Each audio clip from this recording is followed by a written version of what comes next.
حسبنا الله ونعم الوكيل ونعم المولى ونعم النصير. أعوذ بالله السميع العليم من الشيطان اللعين الرجيم. بسم الله الرحمن الرحيم. الحمد لله رب العالمين والصلاة والسلام والتحية والإكرام على أشرف الأنبياء وخاتم المرسلين سيدنا ونبينا وشفيعنا مولانا أبي القاسم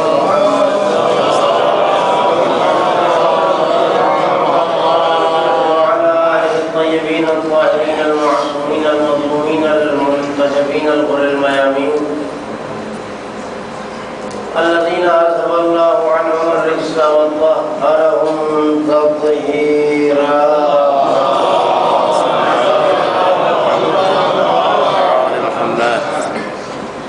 ولعنة الله على أعدائهم أجمعين من يومنا إلى يوم الدين.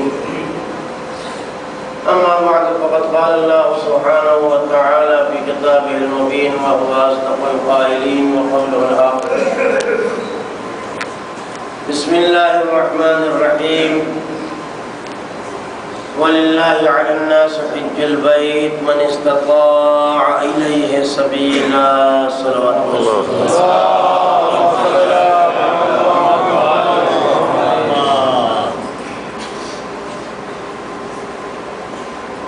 پروردگار عالم کے لطف و کرم سے اب ہم اس منزل سے بالکل قریب تر ہوتے جا رہے ہیں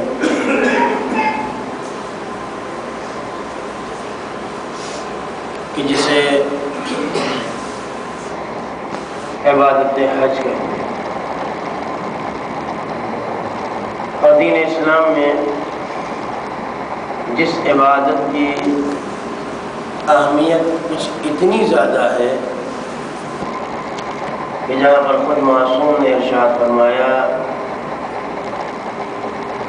کہ بنی الاسلام علی خمس، کہ اسلام کی بنا 5 چیزوں پر رکھی گئی ہے. وہاں پر حج کا بھی تذکرہ فرمایا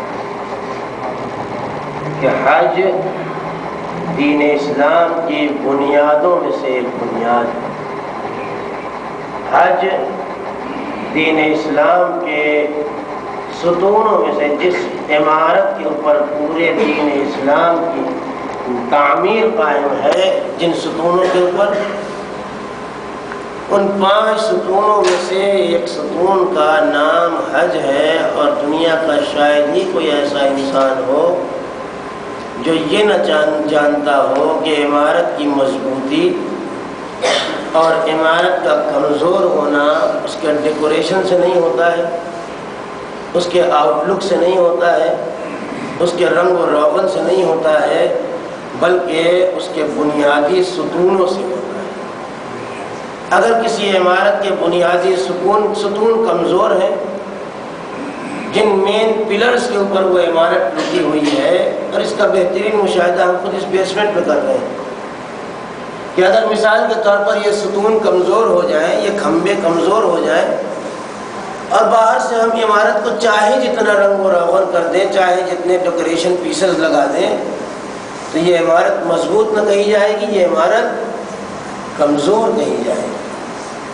دین اسلام کو پروردگار عالم نے 5 پلرز کے اوپر روکا ہے، جن پلرز میں سے ایک پلر عبادت حج. کسی نے پوچھا مولا ان 5 ستونوں میں سے سب سے زیادہ اہم کون سا ہے؟ آپ نے ارشاد فرمایا ولایتنا اہل البیت، ہم اہل بیت کی محبت ان ستونوں میں بھی سے سب سے زیادہ اہم ستون ہے کہ اگر ایک صلوات پڑھیں محمد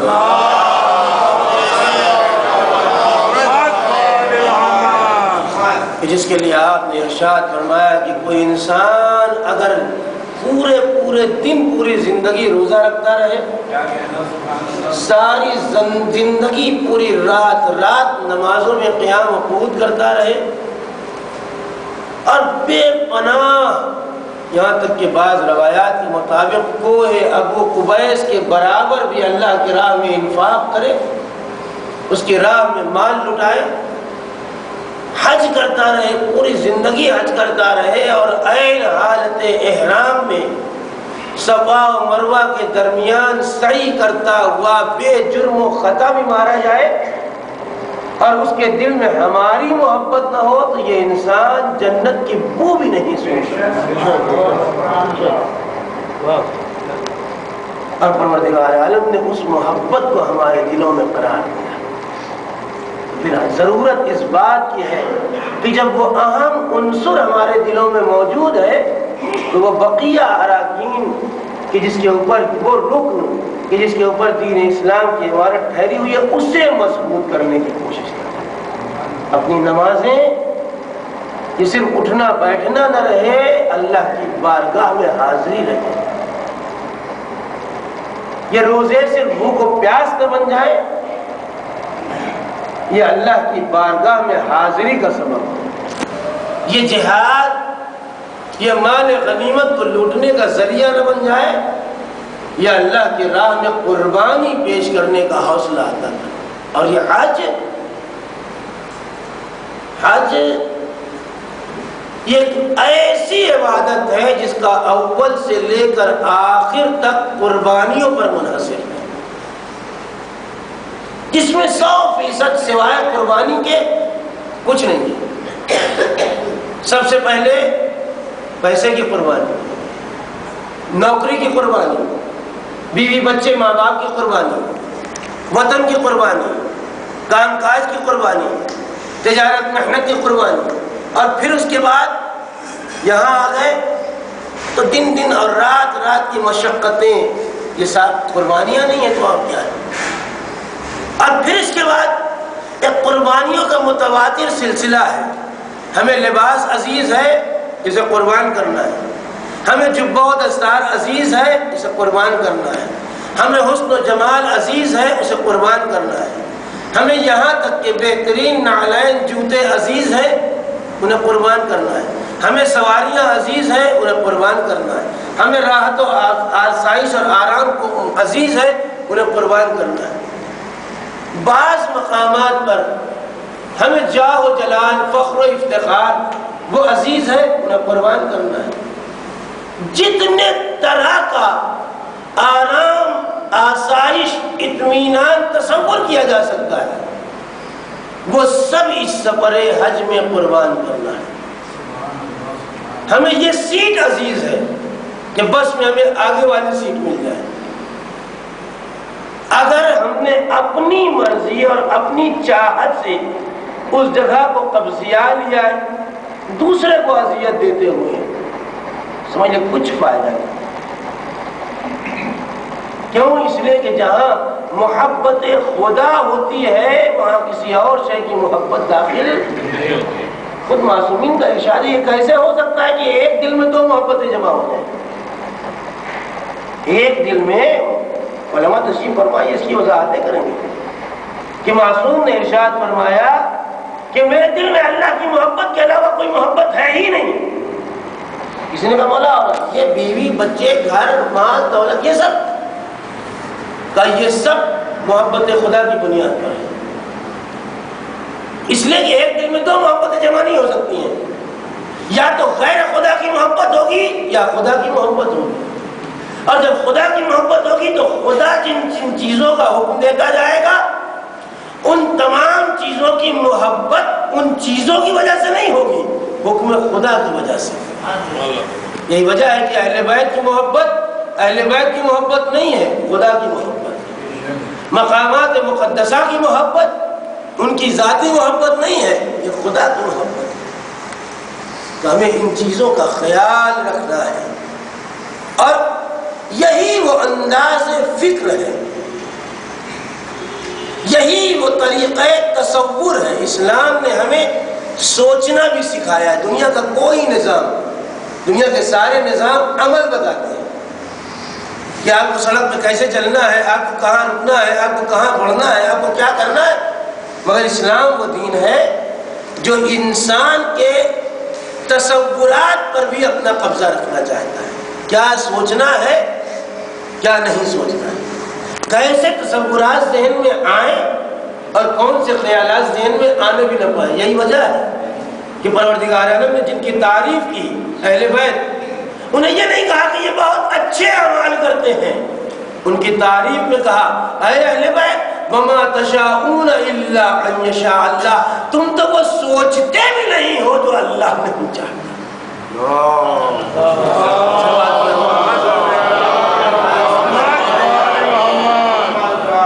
اور ہم تو ان کے ماننے والے ہیں، لہذا ہمیں اس طریقہ کار پر. چنانچہ انتہائی عظیم الشان حدیث کتاب میزان الحکمت علماء کے درمیان رائج کتاب ہے، معروف کتاب ہے احادیث کی، جس میں اہل بیت کی احادیث موضوعات کے اعتبار سے آیت اللہ محمدی رائے شہری جو ایرانی حجاج کے قافلہ سالار ہو کر، امیر الحاج ہو کر ایرانی حکومت کی طرف سے ریپرزنٹیٹ کرتے ہیں، ان کے نمائندے ہوتے ہیں، ان کی جمع کی ہوئی یہ کتاب. اس میں ایک جگہ پر آپ چھٹے امام کے حج کرنے والوں کے لیے حدیث نقل فرماتے ہیں کہ ہمارے چھٹے امام جعفر صادق علیہ السلام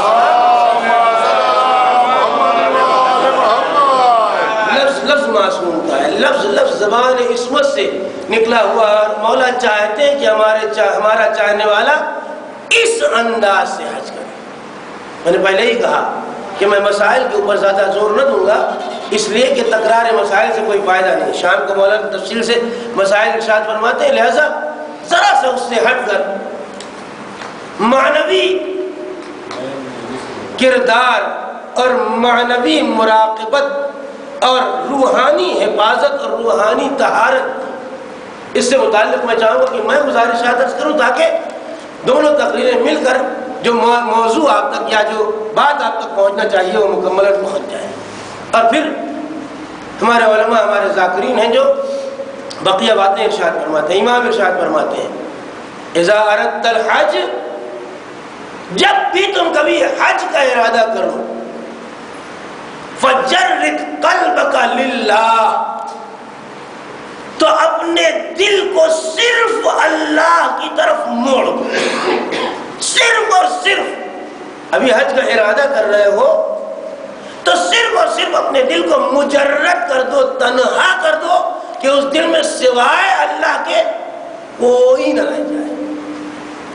من قبل عزمی، اس سے پہلے کہ تم اپنا سفر شروع کرو اپنے دل کو اللہ کی طرف موڑ دو. من کل شاغل، اب کوئی کام نہ رہ جائے سوائے خدا کے، اب کوئی چاہت نہ رہ جائے سوائے خدا کے، اب کوئی ارادہ نہ رہ جائے سوائے خدا کے، اب کوئی منزل نہ رہ جائے سوائے اللہ کے.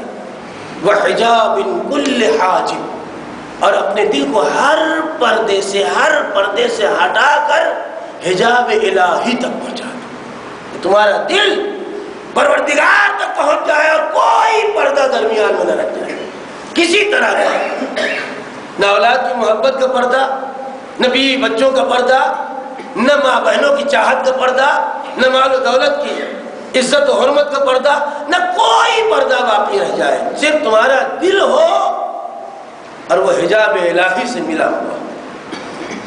وَفَوِّضْ أُمُورَكَ كُلَّهَا إِلَىٰ خَالِقِكَ، اور اپنے تمام کاموں کو اپنے خالق کے سپرد کر. میرے پروردگار تو ہے اور بس تو ہے.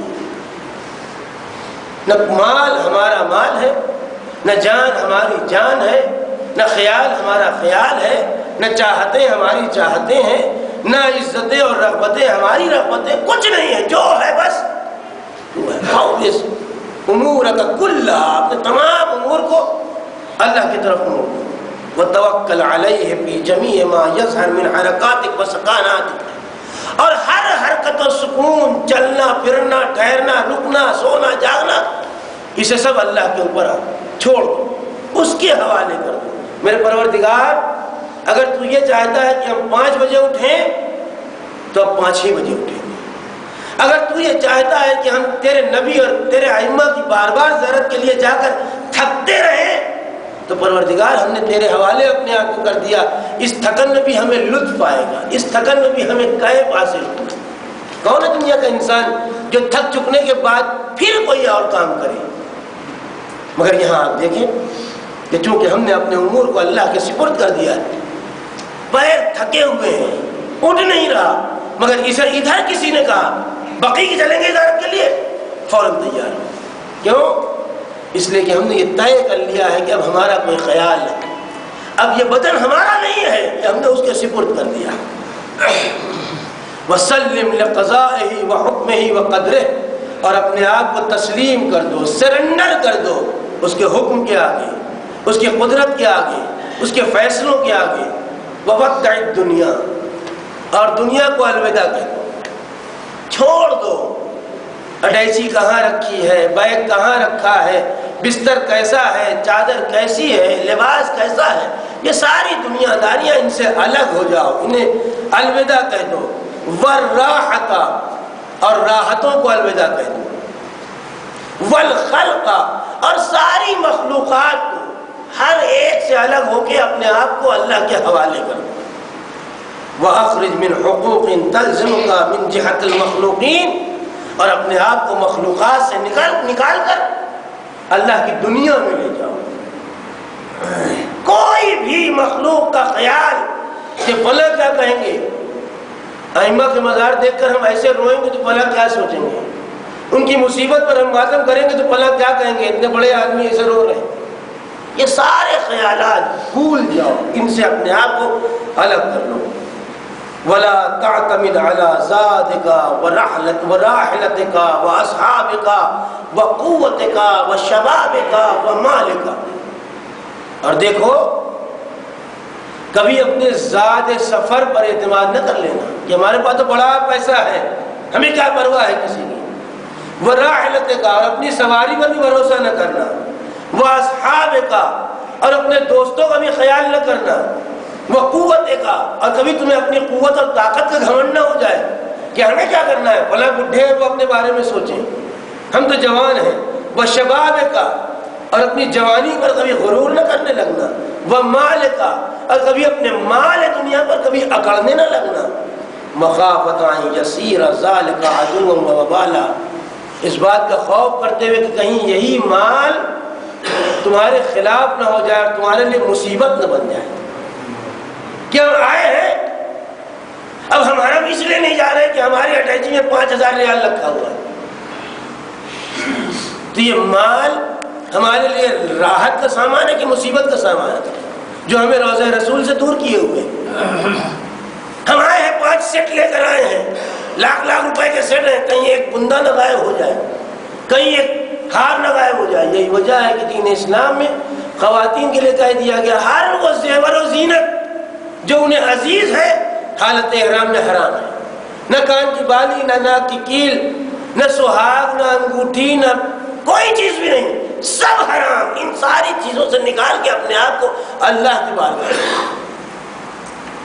اور یہی بات مردوں کے لیے بھی ہے. ومن ادعى رضا اللہ واعتمد على شيء سيره عليه عدو وبالا، اور جو اللہ کے مقابلے میں دنیا کی ان چیزوں پر بھروسہ کرتا ہے یہ چیزیں اس کی مخالف ہو جاتی ہیں، یہ چیزیں اس کے لیے مصیبت بن جاتی ہیں. لِيَعْلَمْ أَنَّهُ لَيْسَ لَهُ قُوَّةٌ وَلَا حِيلَةٌ وَلَا لِأَحَدٍ إِلَّا بِعِصْمَةِ اللَّهِ وَتَوْفِيقِهِ.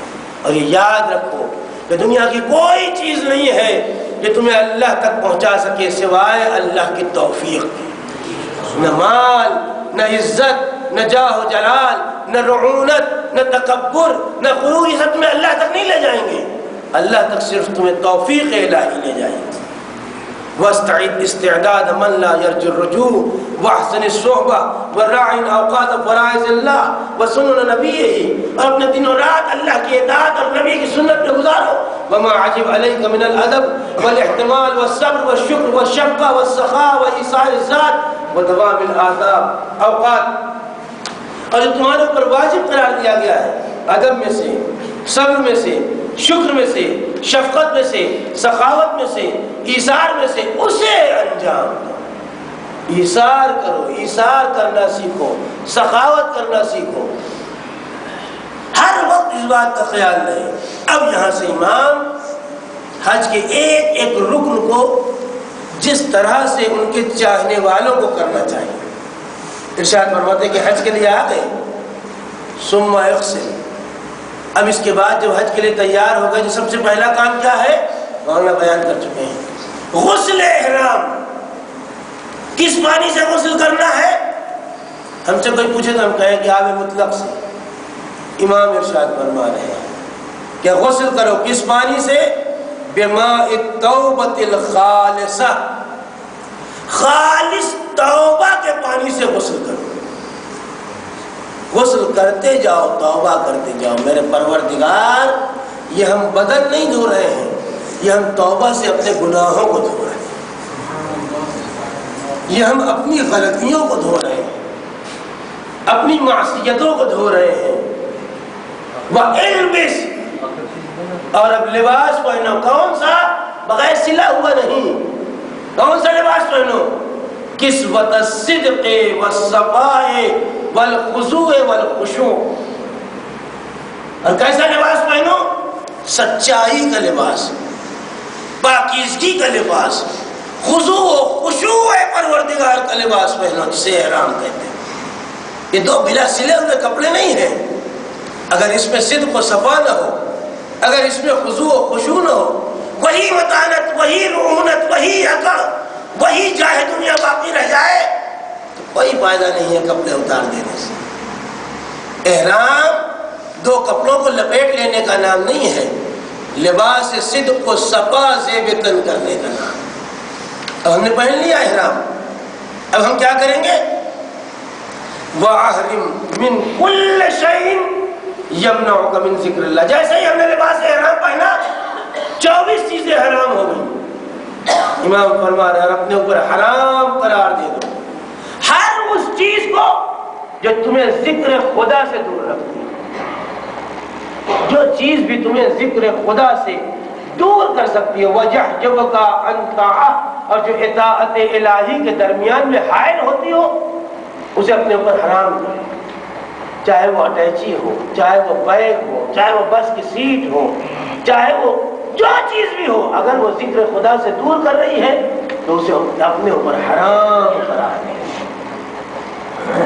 اب اس کے بعد کیا کہتے ہیں؟ جیسے ہی احرام پہنا، مولانا بیان کر چکے ہیں، تلبیہ کہتے ہیں، لبیک اللہم لبیک۔ امام ارشاد فرما رہے ہیں وَلَبِّکْ بِمَعْنِ إِجَابَةٍ صَافِيَةٍ زَاکِیَةٍ لِلَّہ، اور تلبیہ کرو ایسا تلبیہ جو صاف ستھرا پاکیزہ ہو، جو طہارت پر مبنی ہو، ایسا معلوم ہو کہ اللہ اپنے بندے کو بلا رہا ہے تو تم اس کے بندے ہو کے اس کی بارگاہ میں لبیک لبیک کہتے ہوئے پہنچ رہے ہو۔ فی دعوتک لہ متمسکا بالعروۃ الوثقی، جیسے اس نے اپنی رسی تمہیں تھما دی ہو اور تم اس کی رسی کو پکڑ کے اس تک جا رہے ہو، اس انداز سے اس کی بارگاہ میں آگے بڑھو۔ اور جب مکے پہنچ گئے تو مکے کا پہلا عمل کیا ہے؟ طواف خانہ خدا۔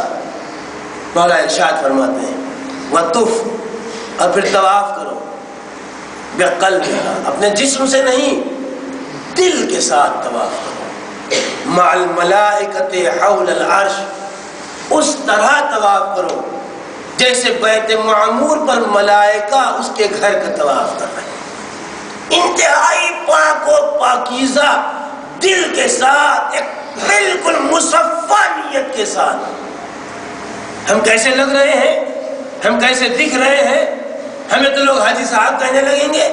یہ سارے خیالات دل و دماغ سے نکال دو، جیسے ملائکہ پروردگار عرش الہی پر طواف کر رہے ہیں، اس انداز سے طواف کرو، اس طرح سے اس کی بارگاہ میں حاضر ہونے کی کوشش کرو۔ طوافک مع المسلمین بنفسک حول البیت، جیسا اس کے اللہ کے چاہنے والے بندے اس کے گھر کے گرد طواف کر رہے ہیں، ویسے طواف کرو۔ یہ نہیں کہ اسے دھکا دے کے ہم آگے پہنچ جائیں، وہ کمزور ہے تو وہ ہمارا کیا مقابلہ کرے گا، اسے ہم پیچھے کر دیں، وہ ہمارے آگے آ رہا ہے، اس نے ایک دھکا مار دیا، ہم 2 دھکے مار دیں۔ نہیں، یہ طواف کا طریقہ نہیں ہے۔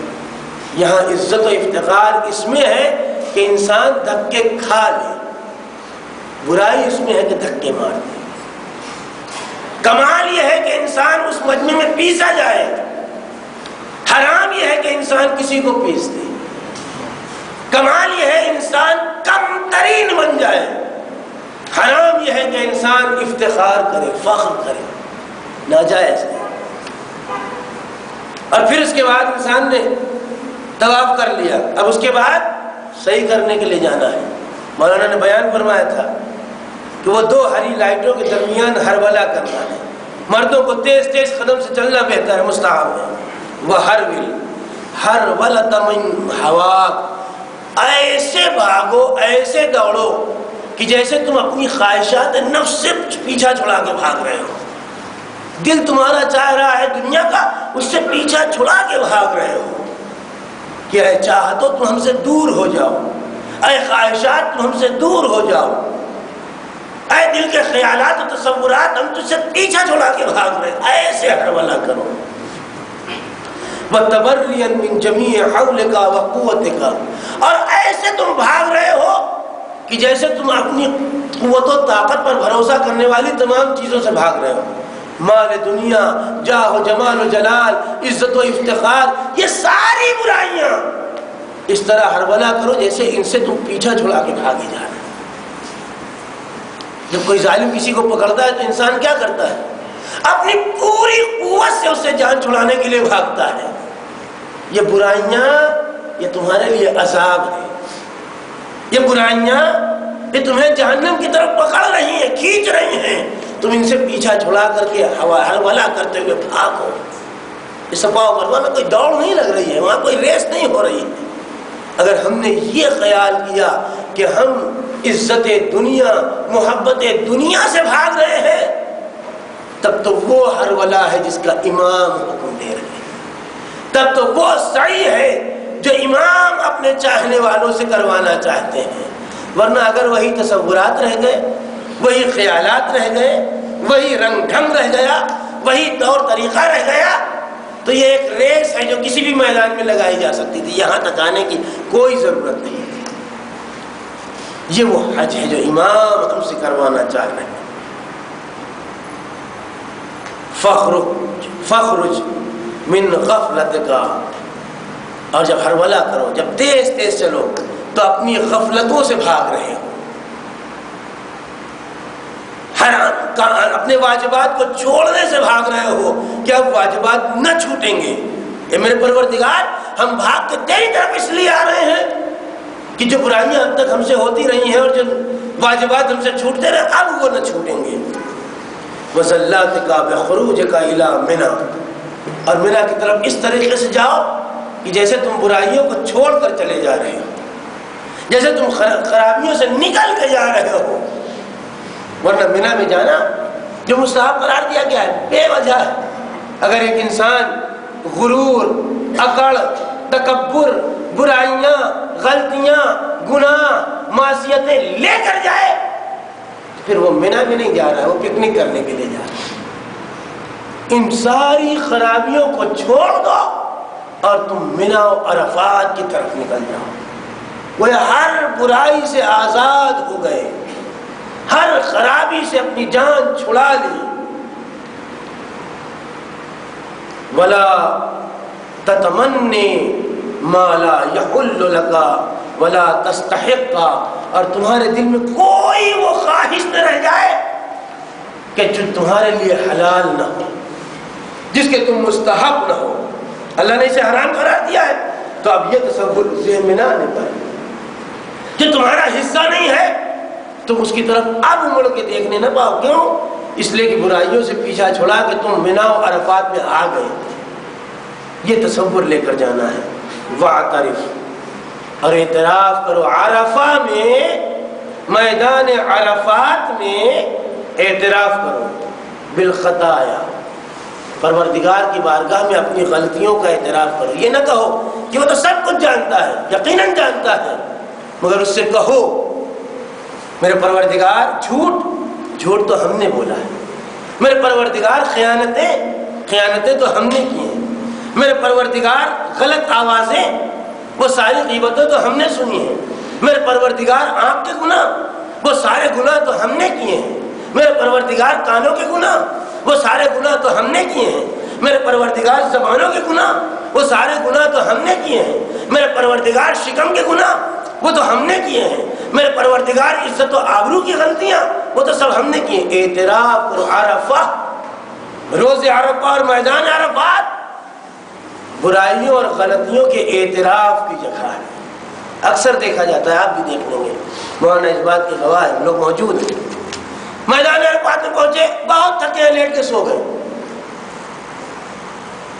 لوگ دعائیں پڑھ رہے ہیں، مناجات کر رہے ہیں، توبہ و استغفار کر رہے ہیں، اور یہ غافل اپنی زندگی کا سب سے حسین موقع نیند کی غفلتوں میں گزارے دے رہا ہے. امام نے ارشاد فرمایا کہ اگر پوری کائنات میں تمہاری توبہ کہیں قبول نہ ہو رہی ہو، کوئی ایسا جرم ہو، کوئی ایسی غلطی ہو یا کوئی غلطی ہو جس کے لیے یقین کر لیا جائے کہ اللہ اسے کہیں معاف نہ کرے گا، نہ کسی مسجد میں، نہ کسی امام باڑے میں، نہ کسی مقدس مقام پر، تو روز عرفہ میدان عرفات میں آ جاؤ. میں یہ یاد رکھنا ہے کہ میدان عرفات سونے کی جگہ نہیں ہے، آرام و اطمینان کی جگہ نہیں ہے، جگہ گھیرنے کی جگہ نہیں ہے، چوڑی چوڑی جگہوں کو ہتھیار لینے کی جگہ نہیں ہے. وہ اعتراف گناہ کی جگہ ہے، وہ مغفرتوں کی جگہ ہے، وہ توبہ کی جگہ ہے، جہاں حسین جیسا معصوم جب آتا ہے تو اس کا عالم یہ ہوتا ہے کہ راوی کہتا ہے کہ میں نے حسین ابن علی کو میدان عرفات میں دیکھا کہ اپنے انتہائی پاکیزہ گھر والوں کو لے کر بیٹھے بھی نہیں ہیں، ایک پہاڑ کے دامن پر کھڑے ہوئے ہیں، رخ خانہ کعبہ کی طرف ہے، اور اللہ کی بارگاہ میں ہاتھوں کو بلند کر کے دعائیں کر رہے ہیں. عالم یہ ہے کہ ایسے آنسو بہ رہے ہیں کہ حسین کی آنکھوں سے نکلے ہوئے آنسو آپ کے رخسار پر آئے، رخسار سے گزرے تو آپ کی داڑھی مبارک و ریش مبارک کو تر کیا، اور وہ آنسو اتنے بہے کہ آپ کا لباس احرام بھیگ گیا. میدان عرفات وہ مقام. حسین کیوں رو رہے ہیں؟ کوئی گناہگار ہے؟ نعوذ باللہ من ذالک. معصوم، ماں معصومہ، باپ معصوم، بھائی معصوم، بیٹا اور بیٹے معصوم، نانا معصوم، اور نہ جانے کتنی عصمتیں آدم تک ان کے گھرانے میں، قیامت تک عصمتیں ان کے گھرانے میں، اور وہ معصوم اس طرح سے تڑپ رہا ہے فریاد. ہمیں اپنے آپ کو ان باتوں کے لیے آمادہ ہے. میدان عرفات ان باتوں کا مقام ہے. اور یہ کہا گیا کہ اگر کسی انسان کی توبہ اگر روز عرفہ میدان عرفات میں بھی قبول نہ ہو سکے تو پھر اسے چاہیے کہ حائر حسینی میں جائے، حسین ابن علی کے حرم میں تحت قبہ اس گنبد کے نیچے کھڑا ہو جائے تو شرک کے علاوہ پروردگار عالم ہر گناہ اس کا معاف کر سکتا ہے. اگر اس سے متعلق حقوق العباد نہیں ہے تو اللہ اس کا ہر گناہ، جب تک ہمیں وہاں پہنچنے کا موقع نہیں مل رہا ہے، یہ بہترین موقع ہے کہ ہمیں میدان عرفات ملے گا، ہمیں روز عرفہ ملے گا. وَجَدِّدْ عَهْدَكَ عِنْدَ اللَّهِ بِوَحْدَانِيَةٍ، اور اللہ سے تجدید عہد کرو اس کی وحدانیت. میرے پروردگار روز اول سے تجھے واحد مانتا تھا، ایک مانتا تھا، لیکن آج تو ایک مرتبہ پھر اس بات کا قائل ہو رہا ہوں کہ تو ہے اور بس تو ہے. آپ دعا عرفہ پڑھیں گے تو آپ کو احساس ہوگا کہ امام حسین نے اس دن پروردگار کو کس شان سے یاد کیا، کس انداز سے یاد کیا ہے. اور بقیہ اور باتیں انشاءاللہ کسی اور موقع پر. اب اس مقام پر بات آ گئی، جب بھی حسین کا ذکر ہوتا ہے ذاکر و عالم کے لیے بڑی مشکل ہو جاتی ہے کہ بات پھر اس سے آگے بڑھانا بڑا دشوار ہو جاتا ہے. حسین جیسا عبادت شعار، حسین جیسا عرفہ اور عرفات شناس، یا تو ایک مرتبہ وہ منظر دیکھا گیا کہ جب 9 ذی الحجہ کو میدان عرفات میں حسین کا یہ عالم ہے، یا پھر سن 60 میں ایک مرتبہ پھر حسین کو دیکھا گیا کہ ساری دنیا کا مسلمان ایک مرتبہ پھر لباس احرام پہن کر منا و عرفات کی طرف جا رہا ہے اور حسین لباس احرام کو اتار پوری دنیا مکے کی طرف آ رہی ہے، حسین مکے سے جانے کی تیاری کر رہے ہیں۔ حسین جب ساری مخلوق مکے کی طرف آ رہی ہے تو آپ مکے سے جا کیوں رہے ہیں؟ عجب نہیں، حسین جواب دیں کہ یہ آنے والے محبت خانہ خدا میں آ رہے ہیں اور حسین خانہ کعبہ کی محبت میں جا رہا ہے کہ اگر حسین مکے میں رہ گیا تو آبروئے کعبہ نہ رہ جائے گی، اگر حسین مکے میں رہ گئے تو حرمت مکہ نہ رہ جائے گی، لہذا مجھ پر ضروری ہو گیا ہے کہ میں مکے کو چھوڑ دوں۔ یہی وجہ ہے کہ 8 ذی الحجہ کو ایک مرتبہ پھر حسین بیت الشرف میں آئے، آنے کے بعد اپنی بہن زینب سے کہا، اے بہن زینب، جس طرح سے آپ مدینے میں ایک مرتبہ سفر کے لیے تیار ہوئی تھی، آج پھر ایک نئے سفر کے لیے آمادہ ہو جائیے۔ اب حسین کو مکے میں نہیں رہنا ہے، اور زینب نے شاید یہ خیال کیا ہو کہ اب یہ سفر منا و عرفات کی طرف ہے۔ حسین نے آواز دی، نہیں بہن زینب، ساری دنیا کا مسلمان عرفات کی طرف جائے گا اور حسین مکے کو چھوڑ رہے ہوں گے۔ یہی وجہ ہے کہ جب حسین نے قافلہ تیار کیا، ابن عبداللہ آگے آئے، آواز دے، مولا میری گزارش ہے کہ آپ زینت کعبہ ہیں، آپ زینت مکہ ہیں، آپ شان عبادت ہیں، آپ مکے سے تشریف نہ لے جائیے۔ حسین نے ایک مرتبہ آواز دی، نہیں، میں نے جو اپنے نانا سے وعدہ کیا ہے اس وعدے کو مجھے پورا کرنا ہے۔ میں نے نانا سے وعدہ کیا تھا کہ جان تو دے سکتا ہوں مگر حرمت کعبہ نہ جانے دوں گا، مگر احترام کعبہ ختم نہ ہونے دوں گا، اس لیے نکل رہا ہوں۔ لیکن ایک مرتبہ چاہنے والے نے دیکھا کہ حسین کے ساتھ بیویاں بھی ہیں، حسین کے ساتھ بچے بھی ہیں، اور یہ قافلہ مکے سے باہر کی طرف جا رہا ہے، تو ایک مرتبہ چاہنے والا آگے بڑھا، آگے بڑھ کے آواز دیتا ہے کہ اے مولا، ہم جانتے ہیں کہ آپ کا سفر شہادت کی طرف ہے، آپ کا سفر اسارت کی طرف ہے، آپ کا سفر بیابانوں کی طرف ہے۔ اے مولا، میں آپ کے لیے نہیں کہہ سکتا، آپ جانا چاہیں تو جائیں، مگر اے حسین، ان بیویوں کو تو نہ لے جائیں، ان بچوں کو تو نہ لے جائے۔ جیسے ہی یہ سننا تھا، ایک محمل سے زینب کی آواز آئی کہ اے میرے بھیا کے چاہنے والے، اپنی زبان کو روک لے، کیا تو مجھے اپنے بھائی سے جدا کرنا چاہتی ہے؟ یہ ناممکن ہے کہ میرا حسین جائے، میں رکی رہ جاؤں، میں ٹھہری رہ جاؤں۔ شاید یہی وجہ نہیں ہو کہ آج تو زینب اپنے بھائی کے ساتھ چلی گئی، مگر جب کربلا سے شہادت حسینی کے بعد یہ قافلہ چلا تو زینب آگے جا رہی ہے اور مڑ مڑ کے دیکھ رہی ہے، اے بھیا حسین، اے بھیا عباس، جب مدینہ و مکہ سے چلے تھے تو تم ہمارے ساتھ تھے، آج بہن جا رہی ہے تو کیا تم ساتھ نہ دو گے؟ عجب نہیں لاشیں طلب گئے ہو، اے زینب، اگر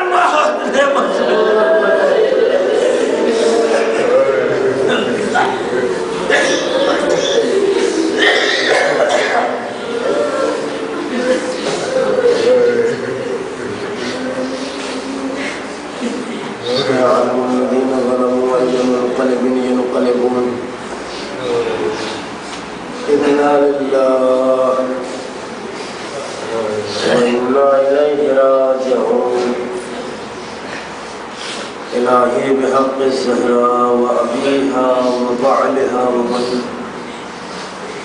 میرے پروردگار یہ تیرا واسطہ، اب مدینے میں ہم سب کے آخری چند روز باقی رہ گئے ہیں، میرے پروردگار تجھے اس شہر مقدس کا واسطہ، اس کے اماموں کا واسطہ، اس کے معصوموں کا واسطہ، ہماری ان مختصر بے غیب بے لطف عبادتوں کو قبول فرما،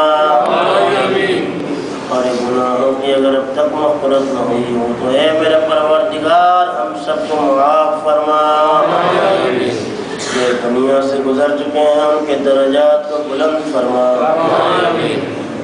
جو پریشان حال ہیں ان کی پریشانیوں کو رفع فرما، جو مقروض ہیں غیب سے قرضوں کو ادا فرما،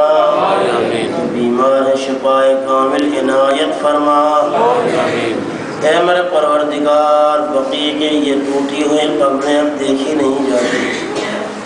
میرے پروردگار ان قبروں کو اور تمام مقامات مقدسہ کی تعمیر کے سبیل فراہم فرما۔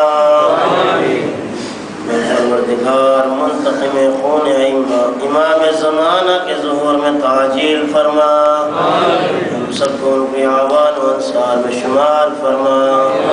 ربنا تقبل منا انک انت السمیع العلیم۔ ایک مرتبہ سورہ الحمد اور 3 مرتبہ سورہ توحید کی تلاوت فرما کر اپنے تمام مرحومین اور جملہ ارواح مومنین و مومنات بالخصوص جن مرحومین کے لیے مجالس